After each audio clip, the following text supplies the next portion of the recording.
کریں گے واقعی خان صاحب کی رہائی بہت جلد ہونے جا رہی ہے؟ بحیثیت وکیل میں سمجھتا ہوں کہ بہت جلد ان کو القادر ٹرسٹ میں سزا ہونے جا رہی ہے. یہ ساری سنکرونائزیشن اسی طرح ہوتی ہیں کہ ادھر جناب اگر کسی کیس میں ریلیز ملے، رہائی ملے تو دوسرا کیس تیار ہو. اور ابھی ایک اور جس طرح آپ کو علم ہے کہ توشہ خانہ کے ایک اور میٹر میں خان کو نیب نے نوٹس جاری کیا ہے، تو لہٰذا ریاست یا سرکار یا حکومت بشمول نیب یہ کیسز بنانے کی فیکٹریاں بن چکی ہے. جتنے مرضی یہ بنائیں گے اور بنا رہے ہیں.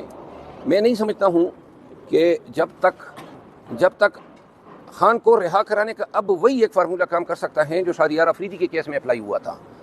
شہریار افریدی کی یہی حالت تھی اور شاہزانہ گلزار کی کہ کبھی جیلم کا ڈی سی، کبھی پنڈی، کبھی اسلام آباد، کبھی کوارٹ، کبھی پشاور. ایک کی 3 MPO ختم ہوتی تھی، دوسرے کی جاری ہو جاتی تھی. تو لہٰذا میں ان کی کیسز لڑ رہا تھا، ان کو رہائی نہیں مل رہی تھی. یہاں پہ آنے والے جسٹس بابر ستار کے عدالت میں جو ہے کیس میرا آیا تو اس پہ فاضل جج صاحب نے کہا کہ اب آ جائے گا تو کمانڈو تو نہیں بن جاتا ہے.